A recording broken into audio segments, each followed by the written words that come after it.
Assalamualaikum warahmatullahi wabarakatuh. Perkenalkan, nama saya Dani Priyogi dari Fakultas Dakwah dan Komunikasi Prodi Manajemen Dakwah. Di sini saya bakal menjelaskan tentang pengawasan. Apa yang dimaksud dengan pengawasan?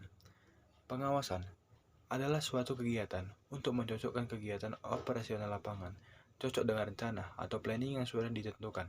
Jadi pengawasan ini bersifat mengawasi atau memantau.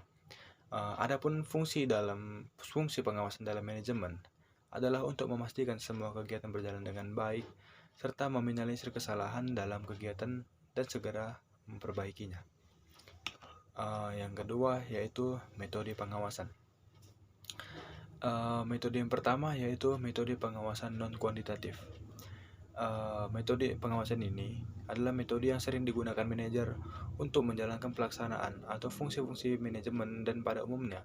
Hal ini mengawasi secara keseluruhan performa organisasi dan juga sikap karyawan.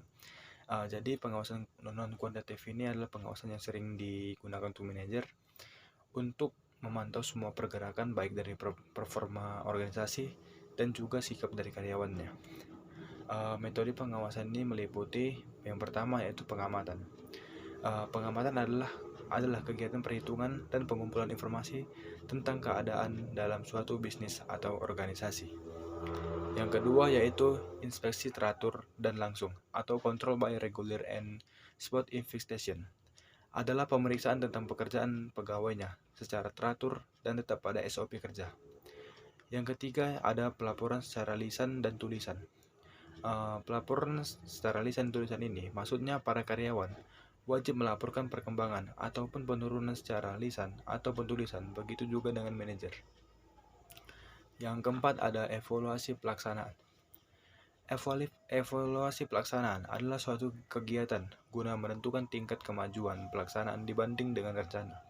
Ini juga bisa disebut realita harus lebih baik daripada ekspektasi. Yang kedua yaitu pengawasan kuantitatif. Metode ini berfungsi untuk mengukur dan memeriksa kuantitas dan kualitas pengeluaran output.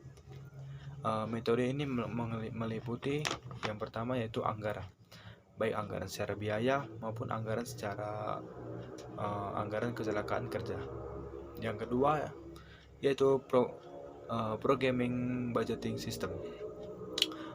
Programming budgeting system adalah suatu proses perencanaan, pembuatan program, dan penganggaran yang terkait dalam suatu sistem sebagai kesatuan yang bulat dan tidak terpisah-pisah. Yang kedua ada base budgeting. Base budgeting adalah anggaran tak bersisa yang didasarkan pada perkiraan kegiatan, bukan pada yang telah dilakukan di masa lalu. Yang ketiga ada analisis breakpoint. Analisis breakpoint adalah satu cara untuk mengetahui volume penjualan minimum agar suatu usaha tidak menderita atau mengalami kerugian. Yang terakhir ada analisa rasio. Analisa rasio adalah satu angka yang dibandingkan dengan angka lainnya dan angka ini saling berhubungan. Baik, mungkin itu presentasi dari saya. Kurang lebih saya minta maaf.